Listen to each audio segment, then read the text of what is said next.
we constantly have to remind ourselves we're just grains of sand in this.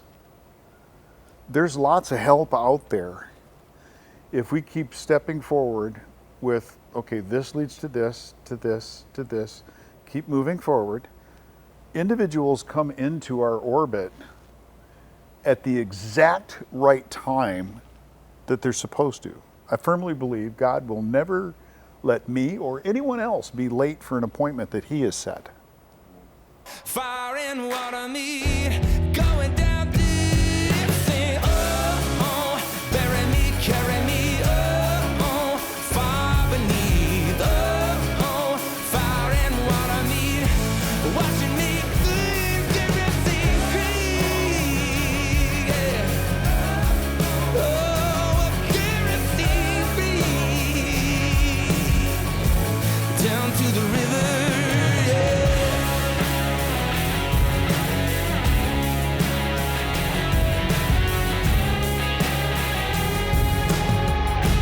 Down to the river. This is a bold statement, but I'm going to put the flag in the ground and say anybody who has received money from ActBlue has received an illegal contribution that has been money laundered with offshore money. That's what this all boils down to. Right. So it is illegal in every state that I'm aware of, and the federal government. Any elected official standing for election cannot accept foreign money. Hard stop. Is that knowingly or unknowingly? Cannot accept foreign money. You're responsible when I have to sign off on my campaign finance report. I have to swear that I am abiding by all of the Arizona revised statutes on campaign finance. And in our campaign finance statutes, it's very clear. You may not accept money from a foreign entity.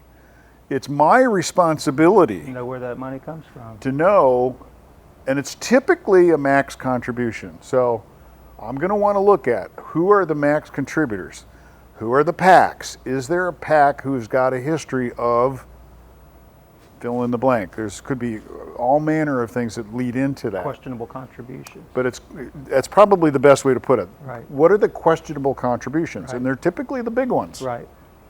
Because here's a great example. When I first ran for office in 2014, House of Representatives, if I remember correctly, it was about a $48,000 bill to pay for that election.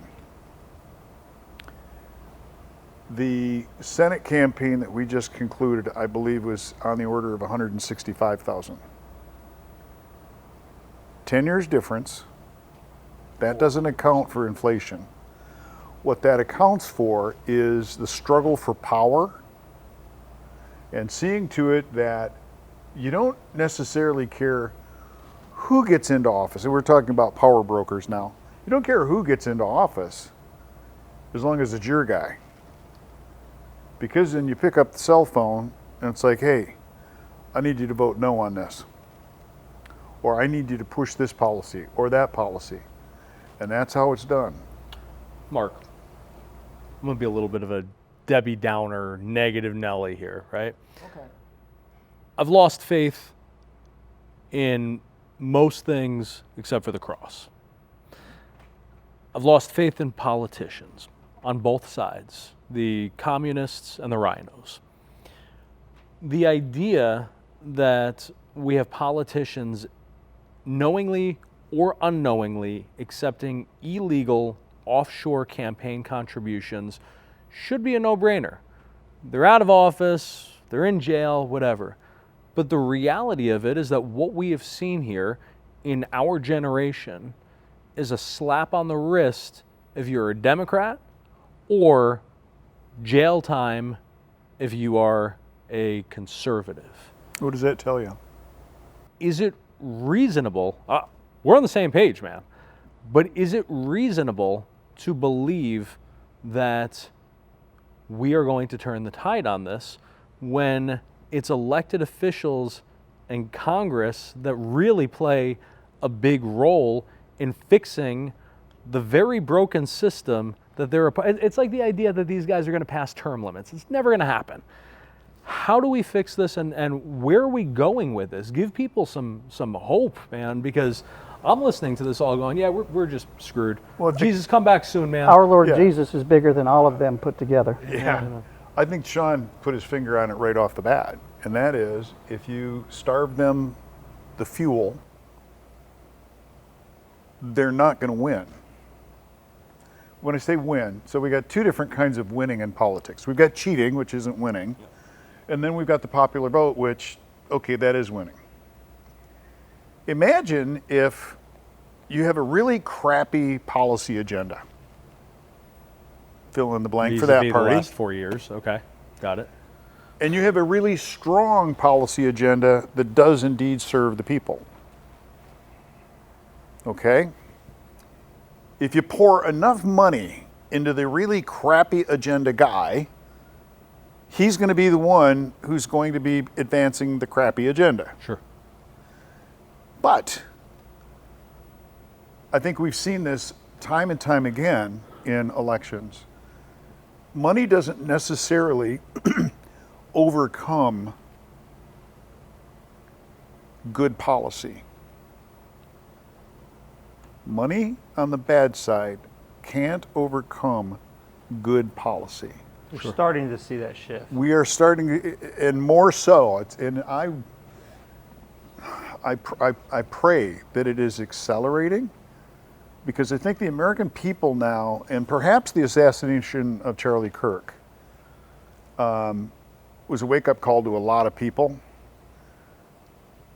There are now people who I don't think were paying attention politically, asking, wait a second, that takes money to do something like that. That isn't just some guy on a roof taking a shot and killing somebody.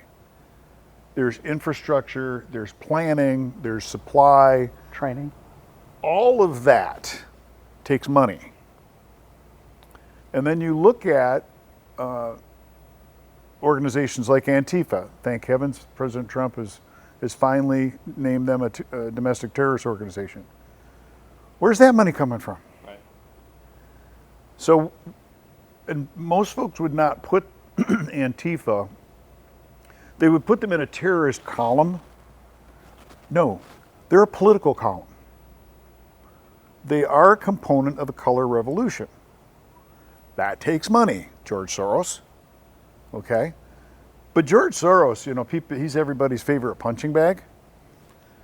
Honestly, he's one of many pouring money into a system that right now appears to be controlled by individuals who are going to cover for their buddies, who are going to look the other way, who are going to actively alter records to cover their tracks, who, when a case is brought before them as a judge, no, I don't see the merit in this case, I'm not going to hear it.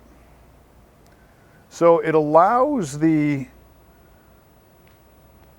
power brokers to continue to play the game,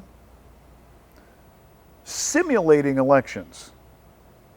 It's my belief, after seeing just the hundreds of cases of election challenges around the country and the mountains of evidence that we've seen, for the most part, we now engage in a simulation of an election, especially when it's counted by a machine. That's black box ballot tabulation. Oh, trust us. Trust us. We'll tell you what the result is at 9 o'clock tomorrow morning. Instead of counting paper ballots by hand in front of people, so that, you know, instead of having a painted gray box that you drop ballots into, you have a clear box so people can see what's going in, okay? It's those kinds of things that really call the system into question. I mean, Arkansas, for example, Sarpy County, this is a little bit off topic, but it is suggestive of what we're talking about. Sarpy County elections officials had zero confidence in their election tabulation equipment. So what'd they do? Ordered a hand count. Probably the most accurate election they've had in a long time.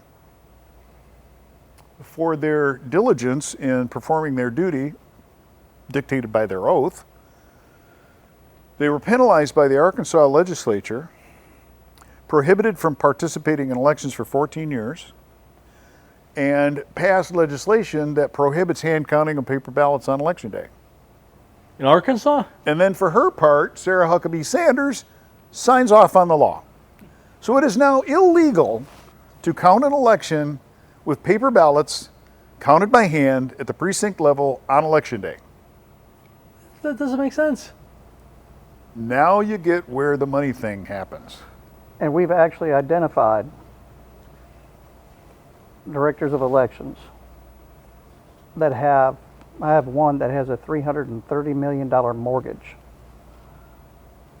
on a location in Florida For a $70,000? for like a Job? $70,000 to $100,000. It's about a $200,000 house with a I was talking $330. about her job. Yeah, her job's maybe $70,000, and we have evidence of her office and the state office covering up a local election to push my officers and myself out of my agency.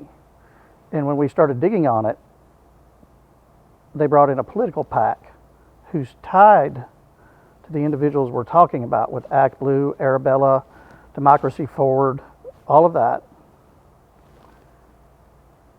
And it became extremely political, where they weaponized the Tennessee Bureau of Investigation against us. And the judge who helped lead that charge, we went to him for a subpoena. When you have information that's getting slow walked, what do? You back it up with a judicial subpoena, right? When my detective went to get that subpoena for open records, the judge refused and said, "These people are my friends." It's on tape, okay? And refused to sign the subpoena, told the detective that his bosses gave him bad advice and he should not talk about this to anybody. You know, I totally regret inviting you guys here because I've been working on restoring his faith in the government now for like the last 2 years. He's been calling me a conspiracy theorist for the last 2 months. No, hold This up. judge- So in other This words, you're judge- happy we're validating your Yeah. thoughts. Absolutely. Wait a minute. Hang on a second. Just to be clear, I need new conspiracies because all of my old ones turned out to be true. Okay. Right. So I'm not hating on him, but everything that you're sharing here verifies what so many people hate about our current bureaucracy. Yes, and we've got the evidence. I mean, you've seen my work. I don't put stuff out there unless I can document it Absolutely. 100%. And I'm using the same systems that our court uses, our government uses, and our mortgage companies and banks use. You have to use their same software, and that's what I've done. And this judge ended up signing the search warrant, even though he became a complainant, saying it was an improper subpoena. Have you ever heard of an improper subpoena? Okay, so he signed the search warrant, or he signed the TBI search warrant against us. And as it turns out, he was a part of the title company, Which makes him a person of interest. and one of the guys that we were investigating for selling fake or commission cards from our agency that we had gotten rid of. The judge was in business at the title company with this individual's uncle at the title company. And on top of that, the judge is the registered agent and listed as the employee of a business, which is a home business. And the home has about a $600 million mortgage, and it's a $700,000 property. Stop. What, you didn't hear that? Say it again. Is that even, I mean, is he even allowed to do that as a judge? Is he even allowed to have business interests like that? You know, that's a really good question. That probably goes back to the American Bar Association, That's what I thought, yeah. the Seriously. state bar associations. I And mean, I'm no lawyer, but And Yeah. these judges are protecting this election person who's been charged with 2 counts of aggravated assault, theft, and all the charges just disappear with evidence, by the way. with evidence. Okay. I want to pivot All right. because we could do this clearly for weeks. I got 3 questions. Number one, where do you go from here? Number two, how can people help? And number three, how are you both still alive? And I say that only part in jest, because we took extraordinary methods to keep, you didn't even know where you were going until this morning. Right. We didn't promote anywhere where we were going to be filming. But really, like, where do we go from here? Let's take the last question first.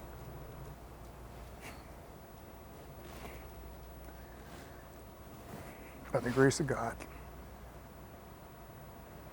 This man took 16 rounds to the front of his house while his wife was standing inches away from the door. Whoever the shooter was used a brass catcher. Oh, it's totally an amateur move. Totally amateur. So I think we both believe it's by the grace of God. We're surrounded by an incredible group of men and women who, they got our 6, our 3, our 9, and they're sometimes even out in front of us. Why don't you handle where do we go from here? And I'll wrap it up with how we can help. Listening to what God tells us to do. I told you guys earlier that I had tried to drop this case and get rid of it numerous times, to the point that I was burning the actual physical files in my backyard several years ago. Why? Because I was getting tired. I didn't see the movement that I thought we should have had. My Homeland Security agent that was assisting with the case, they literally reassigned to another country to try to stop it. I had a district attorney come after me because we had gotten information from the DEA about plane drops of narcotics that were coming in, and the DEA came after me. So I was done. I was done. I had lost that forward momentum, and I was burning it, and I was just like, I'm done. And my wife was laughing at me. She's like, I don't know why you're doing that. God's not done. And sure enough, he wasn't. She was right again. Again. Our wives are always right. Yes, they are. And she's been my rock. She's the one who led me to understand what the Holy Spirit is and to listen. And I listen. And I get angry sometimes, but I think that's okay, because you have to have discussion with God to understand, and sometimes we'll never understand until we meet him, why we're doing what we're doing. And you have to be a faithful servant and follow what he set out for you. Because if you don't, nothing's going to go right. And if you try to push it, it's definitely not going to go right, because it's not by his design. It's his design that made me and Mark and you guys the way you are. Every decision that we've made in our life has led us to now. He knows that. He knew that. Shawn reminds me, I don't know if you know who Dutch Sheets is. You know Dutch? Yes, sir. Okay. You guys are all old. He, Assembly of God guy. Spiritual, that's all. He's quite often told a story of a tapestry. You see the backside of a tapestry, and it's nothing but a mess. Threads going all over the place, and you can't make sense. There's no image that you can see. That's what we see. You turn that around, and that's what God sees. That beautiful floral that is created, okay? So, to Shawn's point, we constantly have to remind ourselves we're just grains of sand in this. There's lots of help out there.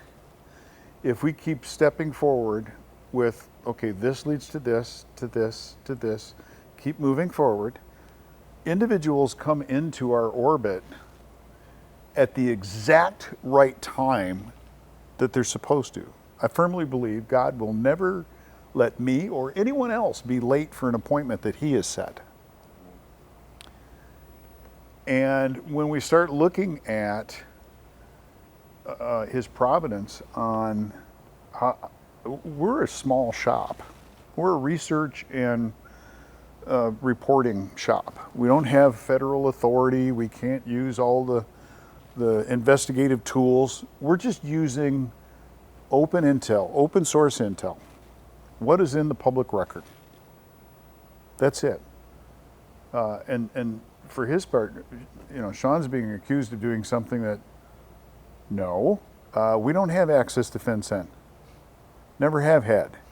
We don't share access with that organization. We can't. We're not permitted to. We are a 501c3. We operate solely. We don't even accept government contracts. We were contacted by one of the counties, say, hey, could you come in and audit our elections? We'll pay you. Not unless you got a donor that can pay for it, because we don't accept government contracts. It's a policy that we have adopted because we want the people who consume our work product to recognize the government's not paying for this. To your point, this is who owns elections? The people. Elections belong to the people. And if we don't have a transparent, ethical system, we're living in a gulag. That is a reality. So when we solicit to donors, say, hey, we're continuing on with, we just sent a letter out to a number of donors here about 2 weeks ago. We're continuing on with the money laundering research project, and it's bearing fruit. We've got some things that we presented to the U.S. Attorney, to the Attorney General, to Director Patel, and we are seeing movement there. I don't want to get into specifics because with any ongoing criminal investigation, you don't want to give away peak evidence. But I find it just so inspiring that when we think we're about to run out of funding for a particular thing, suddenly a grant check for $10,000, $20,000, $30,000 arrives. And it's like, okay, thank you, God. I guess it's validation that, yes, I am endorsing what you are doing and you are moving forward. Because the minute we don't do that, we're done. I've been just watching God's hand in your work, in the work that we're doing with law enforcement today. At times it's almost, eerie is not the right word, serendipitous maybe. For example, how our plans shifted because we lost a mutual friend last week that, quite frankly, I had no idea that you guys knew Boone Cutler. I had no idea, and yet here you are taking part in the funeral. I mean, there's the way that God has woven this tapestry together is absolutely remarkable, and the amount of players that we've both been meeting with in Congress here in the last couple of weeks, there's no way that this is by accident. And so I put all of my faith in God and knowing that His hand is on this. And you talked about being angry. Anger with God, anger with our government. I think every man has experienced exactly that. And one of the things that I've learned through the Church of 1122 is that there's a difference between anger and righteous anger. Jesus made a whip, man, right? He made a whip and cleared that temple. It's okay to have a righteous anger. We just have to direct it in the right way, and we have to understand that sometimes perhaps we're misdirecting that anger at God when really He's the glue that's holding this all together for us. And so knowing who you're working with in the federal government, personally knowing some of these individuals, gives me faith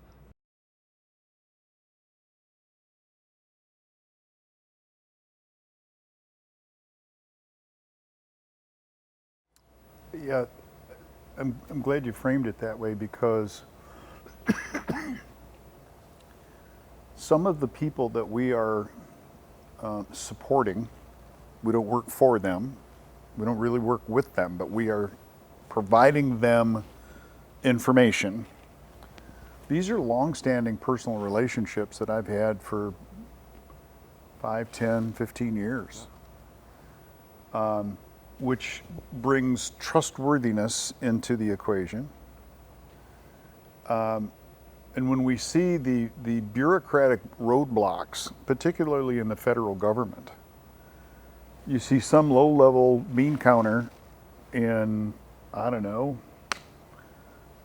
Tallahassee, Florida, who says, no, I'm not going to authorize this because I'm just not going to authorize it. Well, okay, what's the motivation? You know, is there, well, it's Friday, it's coming to the end of the week, and I've got a budget thing that I got to do, and it's okay, those are excuses, right? When you have got a senior level leader that says, I need to have a couple of people go from point A to point B, and I need it now, to have a bureaucrat who has nothing to do with law enforcement say, well, I'm just not going to authorize the travel. I'm not going to authorize them to participate. Well, who the hell are you? You're standing in the way of that righteous work that needs to be done, because what's happening here is there are individuals who are holding government accountable. And, you know, my mom passed some time ago, but she taught me at a fairly young age the most controversial word in the English language: why? Because in a single word, it holds people accountable, holds them up to illumination as to what are your motives, what is your output, what are you doing, and why are you doing it? Mark, about 5-ish years ago, lost another friend of mine. Some viewers may be familiar with his name, Philip Haney. He wrote a book, See Something, Say Something. He was the one who blew the whistle on the Obama administration. He was one of the founding members of DHS.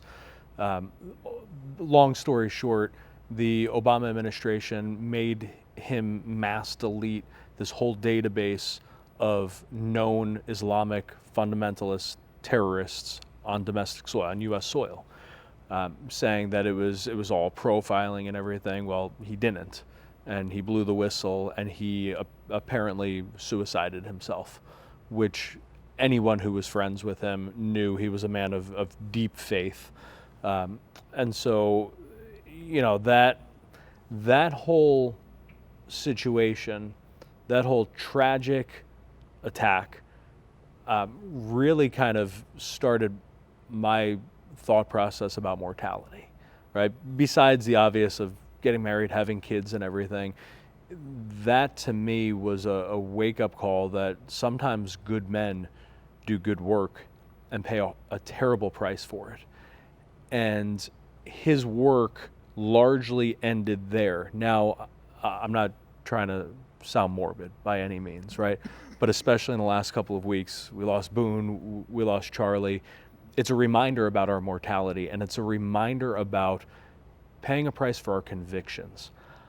I want to give you guys credit because I know how hard you've worked on this for years, and I also know that you have put in place all sorts of tripwires and backups and protections, that all of the work that you are doing is now so far beyond the two of you, is now in the hands of so many people who are moving this forward, that the two of you were simply the ones who got this party started. But now that this dragon is unleashed, there is no stopping it. And so we will continue to pray for protection for both of you, but I'm so grateful that you guys recognized that and have put in place things so that this work is now involving you, but so far outside of your hands that it can't be stopped. Well, and if folks want to support the work that we do, there's a really simple website that they can go to. It's goefi.org. Goefi.org. Yeah, for go to the Election Fairness Institute. Okay. So goefi.org. The vast majority of our funding comes from $20 to $40, $50 people that make monthly contributions. Mark, run that through ActBlue and you'll turn it into $300 million per person. There might be an ethical issue there. But we'll run it through the ethics team. How about Apparently that? everybody's doing it. Yeah. No, that's one of the things I take great pride in. And you know, to go back to the tapestry thing, if you'll permit me, I want to give Boone Cutler some props. Boone, and this is so tapestry. He came into my orbit around 2020, so 5 years ago. Yep, same. Dude just showed up. And you know how most people, you can remember the day you met them? Yep.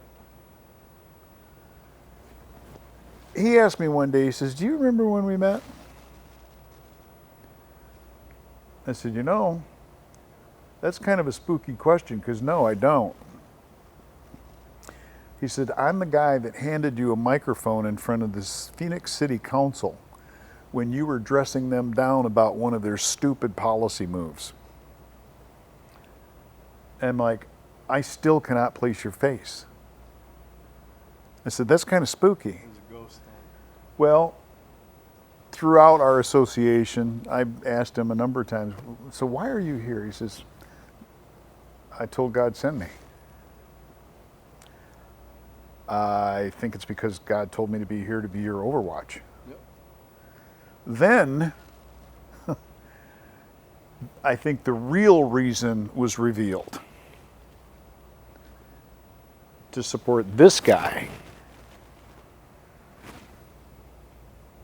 I had to know that Boone was absolutely trustworthy before I would let him into this orbit. Totally.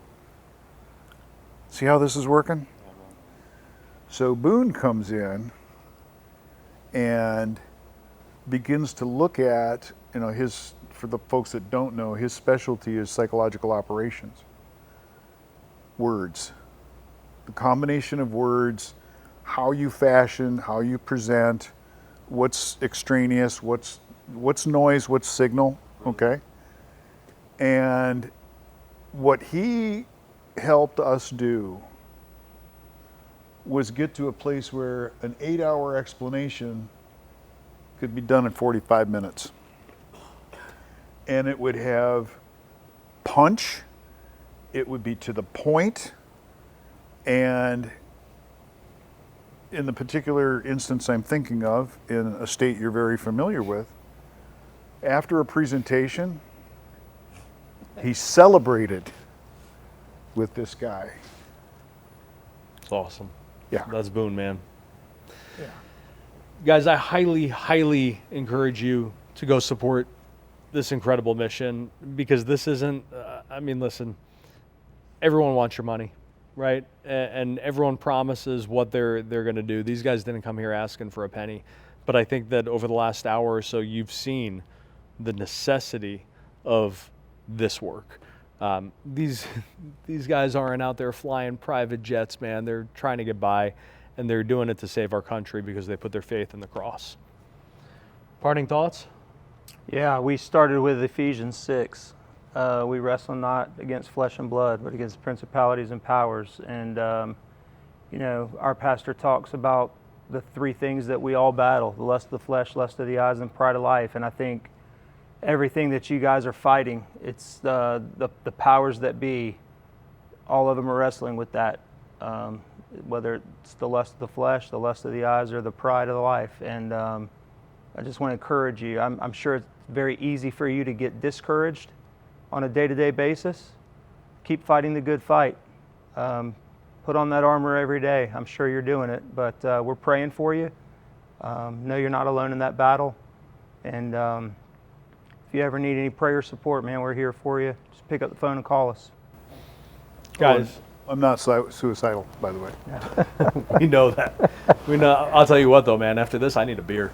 So, guys, thank you all so much for watching. Thank you for supporting these incredible men. More importantly than your money, thank you for praying for them every single day. God bless you all, and God bless America. Most homeowners feel safe after locking their doors and setting their alarms. But alarms only alert you once somebody's already inside your home. And your doors, you can lock them, but the most vulnerable part of your home remains completely unprotected: the glass. Unprotected glass can be fully compromised after a single strike. leaving your home exposed in seconds. Glass is often never thought about until it's too late. Clear Armor Residential changes that. We strengthen your home where it matters most. For our installation process, we begin by measuring your glass to ensure an accurate fit and finish, and then we cut the material on site. Once the laminate is prepared for installation, we professionally clean the inside of your windows to ensure an optically clear look once the product is installed. Our team of experienced technicians then install the laminate on your glass with great attention to detail and precision. You're only billed for what's installed on your home, and you're never charged for any sort of wastage. Now, the most vulnerable part of your home is protected and will stay protected without any monthly fees or loss of power. Once installed, Clear Armor safeguards your home 24/7. Backed by a 10-year warranty, you can rest assured knowing your family and property are secure. If you're looking to have your home protected, visit us at clear-armor.com.